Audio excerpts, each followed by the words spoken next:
Across Southern California, seismographs are going haywire. In the past 24 hours, more than 400 earthquakes have rattled the region, creating what scientists are calling one of the most intense earthquake swarms recorded in decades. Buildings are swaying, residents are panicking, and emergency services are struggling to keep up with a flood of calls. The largest quake in this swarm measured magnitude 5.2, strong enough to knock items off shelves, crack walls, and send thousands of people running into the streets. But it is not the size of individual quakes that has seismologists on edge. It is the sheer number of them, the pattern they are forming, and where they are happening. These tremors are occurring dangerously close to the southern section of the San Andreas Fault, the most feared fault line in North America. This is the same fault that scientists have warned for decades could produce the big one, a catastrophic magnitude 7.8 or higher earthquake capable of killing thousands and causing hundreds of billions of dollars in damage. Here is the important part. Several prominent seismologists are now publicly stating what many have feared in private.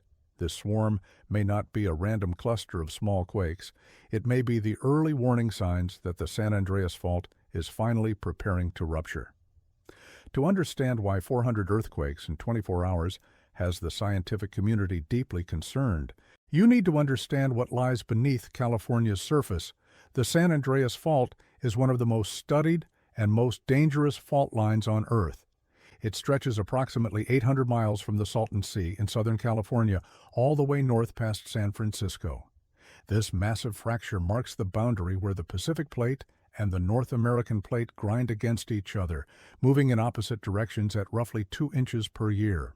The United States Geological Survey classifies the San Andreas as a transform fault, meaning the plates slide horizontally past each other rather than one diving beneath the other. This creates enormous friction. Stress builds over decades, sometimes centuries. And when that stress finally releases, the result is a devastating earthquake. The southern section of the San Andreas Fault, which runs from the Salton Sea through the San Bernardino Mountains and into the Mojave Desert, is the section that concerns scientists most. This portion of the fault has not produced a major rupture since 1857, when the Fort Tejon earthquake, estimated at magnitude 7.9, shook Southern California for nearly 3 minutes. That was 168 years ago. According to geological studies, major earthquakes on the southern San Andreas occur on average every 150 years. By that measure, the fault is overdue. Some researchers estimate that stress equivalent to a magnitude 7.8 earthquake has already accumulated and is simply waiting for a trigger. The earthquake swarm currently shaking Southern California may be that trigger, or it may be a warning that the trigger is imminent. Data from the California Integrated Seismic Network shows that the epicenters of these 400 quakes are clustered in a pattern that follows subsidiary faults connected to the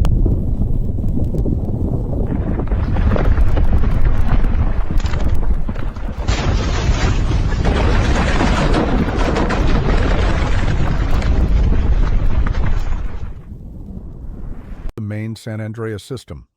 Scientists call these feeder faults. When they become active in large numbers, it can indicate that stress is redistributing across the fault network, potentially loading the main fault toward failure. This is not speculation. This is what the data is showing. And researchers at Caltech, the USGS, and UC Berkeley are now monitoring the situation around the clock.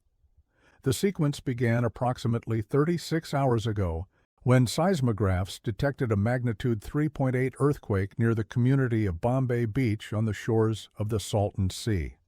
At the time, it seemed unremarkable. Small quakes happen in this region regularly. But within the next 6 hours, something changed. The USGS recorded 47 additional earthquakes in the same area, ranging from magnitude 2.0 to magnitude 4.1. GPS stations in the region detected subtle but measurable ground movement. And scientists noticed that the quakes were not randomly distributed. They were following a linear pattern, tracking northeast along a fault trace that connects directly to the southern San Andreas. By the 12-hour mark, the swarm had grown to more than 150 earthquakes. Emergency management officials in Riverside and Imperial counties began receiving increased calls from concerned residents. Local news stations started covering the story, and seismologists issued public statements urging calm while privately acknowledging that this swarm was unlike anything they had seen in recent years. At approximately 2:47 p.m. Pacific Time, the largest earthquake in the swarm struck. The magnitude 5.2 quake was centered roughly 15 miles southeast of Palm Springs at a depth of approximately 8 kilometers. Shaking was felt across a wide area from San Diego to Los Angeles, with strong motion reports from communities including Indio, Coachella, and Thousand Palms. The quake lasted approximately 15 seconds, long enough to cause significant alarm but short enough to avoid major structural damage. However, within minutes of the main shock, a series of aftershocks began, including 3 above magnitude 4.0. By the 24-hour mark, the total earthquake count exceeded 400, and the swarm showed no signs of stopping. Emergency response teams in affected areas reported minor injuries, mostly from falls during shaking or from items falling off shelves. At least 12 buildings were red-tagged for structural assessment. Power outages affected approximately 15,000 customers at the peak, and long lines formed at hardware stores as residents rushed to buy emergency supplies, water, and earthquake straps.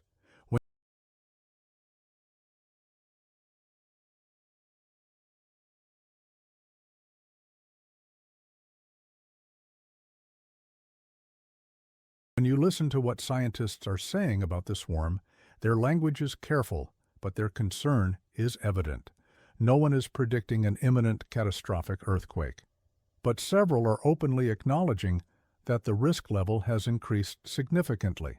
Dr. Lucy Jones, a seismologist who spent decades at the USGS and is one of the most recognized earthquake experts in the country, commented on the swarm in a public statement.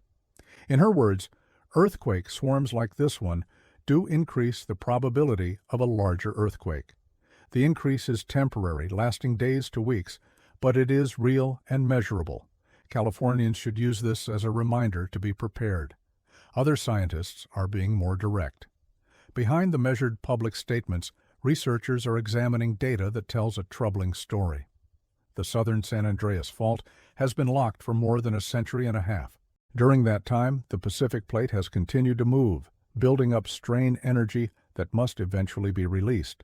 Calculations by the Southern California Earthquake Center suggest that enough strain has accumulated to produce an earthquake of magnitude 7.8 or higher. Such an event, often referred to as the Big One, would rupture hundreds of miles of fault, producing shaking that could last 2 minutes or longer. The projected impacts are staggering.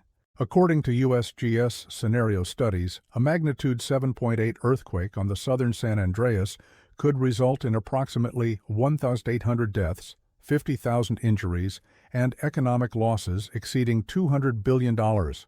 Critical infrastructure, including highways, bridges, pipelines, and power lines that cross the fault, would be severed. Water supplies for millions of people in the Los Angeles basin could be disrupted for weeks or months. Everyone agrees on one point. It is not a question of if the big one will happen. It is a question of when. And the swarm now shaking Southern California has brought that question into sharp focus. Even as emergency managers assess the damage from the current swarm, scientists are warning that the danger window remains open. Earthquake swarms can last for days, weeks, or even months, and the statistical probability of a larger earthquake following a swarm like this one is significantly elevated compared to normal background levels. According to the USGS, following a swarm of this magnitude and intensity, the probability of a magnitude 6.0 or larger earthquake occurring within the next week increases to approximately 5 to 10%. That may sound small, but in seismological terms, it represents a dramatic increase from the baseline probability of less than 1%. Here is the important part. If a magnitude 6.0 or larger earthquake does occur on one of the activated faults, it could itself trigger activity on the main San Andreas. Scientists call this a cascade failure scenario, where one fault rupture transfers stress to adjacent faults, potentially triggering a chain reaction. The human toll of this swarm extends beyond physical injuries. Mental health professionals are reporting increased calls related to earthquake anxiety. Schools in affected areas are providing counseling services, and hospitals are seeing patients with stress-related symptoms, including chest pain, panic attacks, and insomnia. For communities living in the shadow of the San Andreas, this swarm is a reminder of a reality they must confront every day. The ground beneath their feet is not stable, it never has been, and the infrastructure they depend on, from water systems to freeways to electrical grids, was built across one of the most active fault zones on the planet. Emergency management officials are urging residents to take this moment seriously. Review your earthquake plan, check your emergency supplies, know how to shut off your gas line, identify safe spots in every room of your home, and be prepared to survive on your own for at least 72 hours after a major earthquake, because help may not arrive quickly. Across Southern California, the response to this earthquake swarm is mobilizing resources at multiple levels. The California Governor's Office of Emergency Services has activated its seismic monitoring protocols. The National Guard has placed units on standby, and the Federal Emergency Management Agency has been briefed on the situation.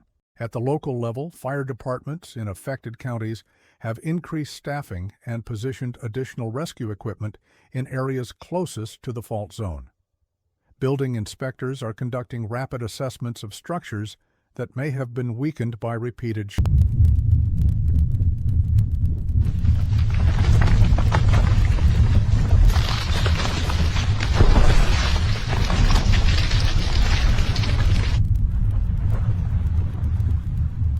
shaking, and utility companies are checking gas lines, water mains, and electrical infrastructure for damage that might not be visible on the surface.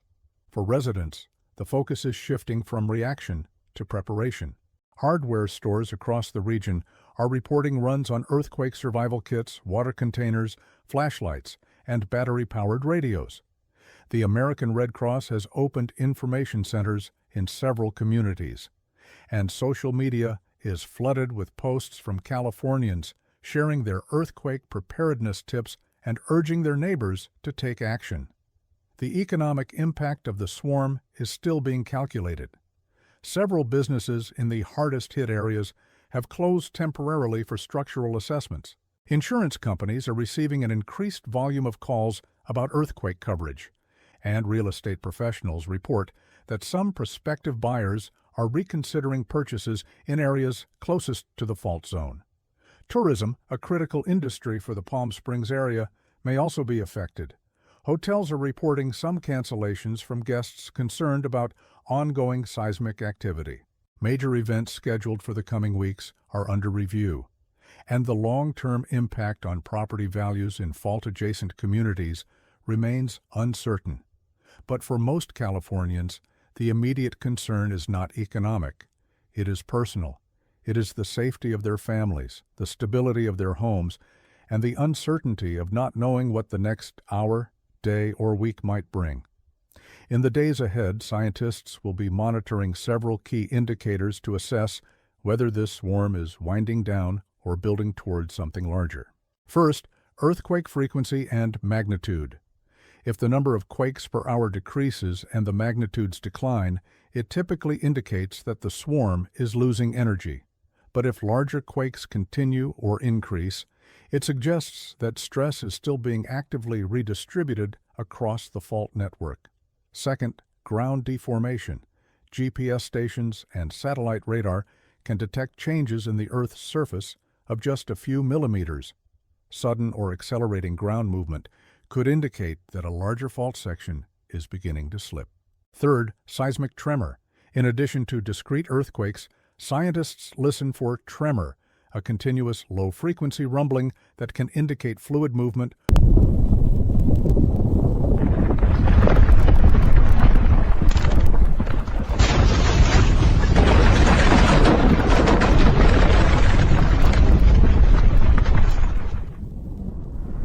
or slow slip at depth. Increased tremor activity on the San Andreas would be a significant warning sign. Fourth, earthquake migration. Researchers are tracking whether the epicenters of new quakes are moving along the fault trace.